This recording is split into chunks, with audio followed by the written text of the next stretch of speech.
quick little video on the GT Omega Prime Lite chassis.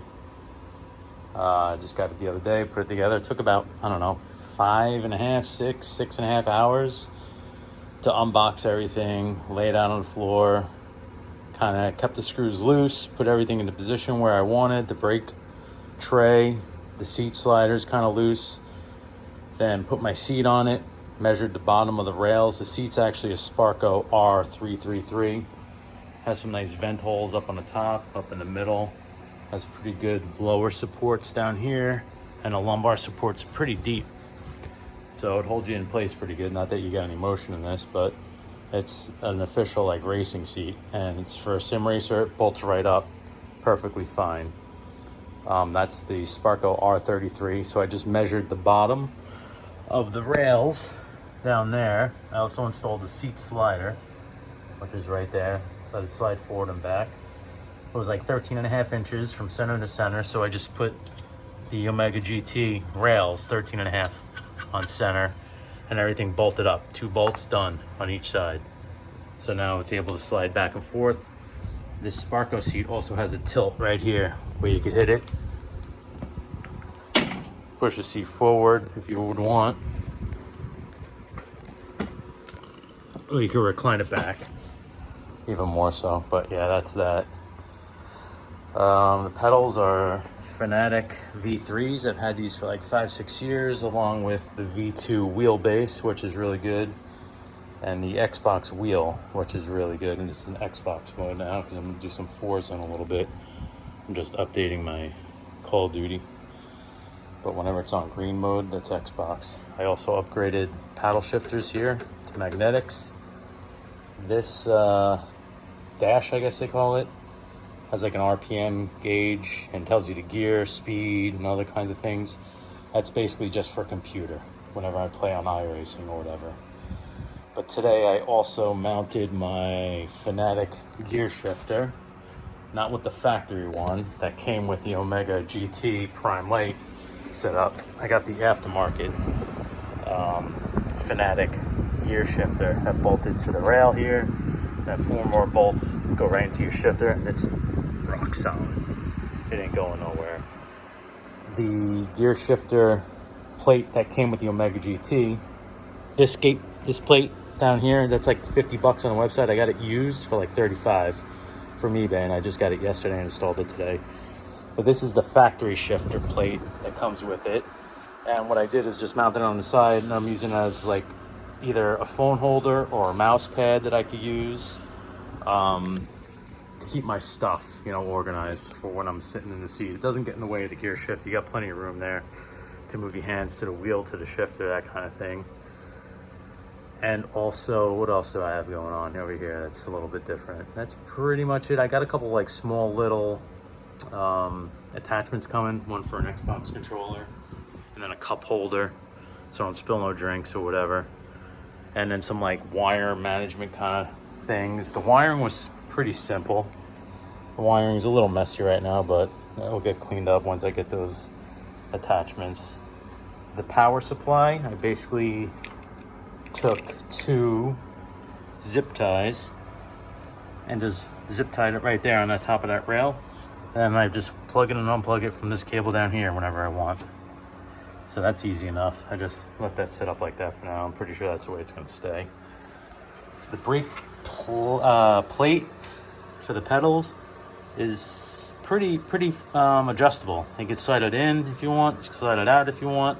The height, you have different gauges to go on heights, however high you want to get your pedals, flatter or more vertical or a little more sloped. So, but this Omega GT Prime Lite thing is built like a tank. It's rock solid all around.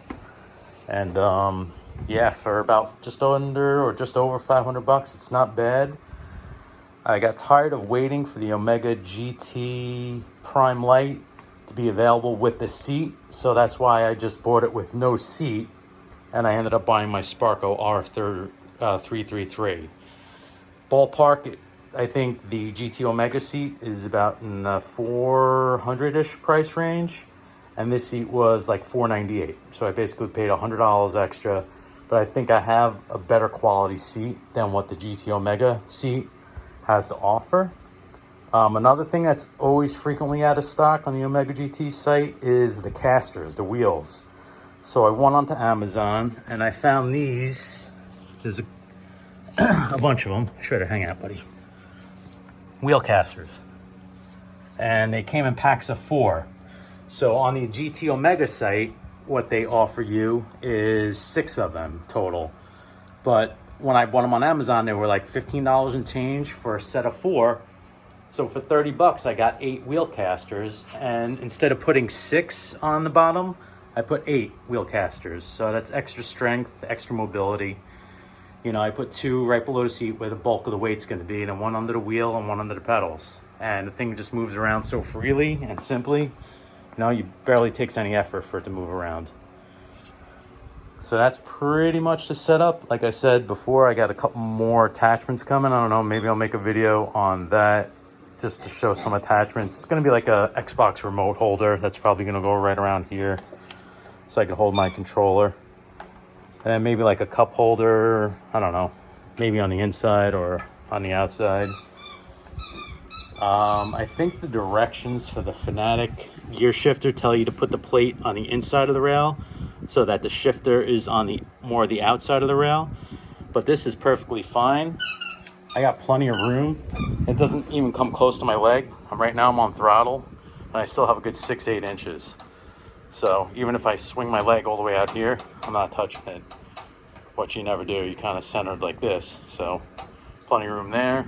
And then for the mouse pad up here, I got that out of the way for gear shifting if I want to do that.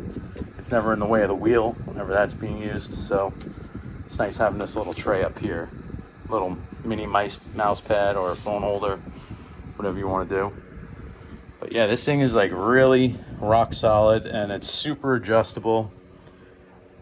I went with the T-handles, I guess they're called, adjustments, so you can loosen these up quickly, slide it up or down if you want. The seat attachment, I could slide back, forward. The brake tray slides back or forward, however you would like. So everything is pretty much fully adjustable all the way through the entire device. So those are the pedals down there, V3s, V2 wheelbase. And right now I'm just like playing Forza with it, but I plan on getting back into iRacing very shortly with this setup now that I'm fully committed and back into this thing. And just look at like the bolts. They're so beefy and chunky, and the brackets, they're just enormous. All these bolts, this thing doesn't even budge. It's rock solid. You know, there's no wiggle, no play. I'm coming from a Forza play seat, which I had for 5 or 6 years, and it served its purpose and it was good. Comfort-wise, this one is so much better, I guess because of the seat. It feels so much better. And just, you know, everything. Like I'm shaking the wheel right now. There's no play in it. You know, nothing's moving at all. It's rock solid. You can handle a direct drive wheel on this. This is a belt drive. This is the V3 version from Fanatic, but it would be able to handle those heavier duty wheelbases if you had that. That, I think you could see it in there. Let me move the controller. That's the bracket to adjust the height of the wheel, so you get a good angle if you want to.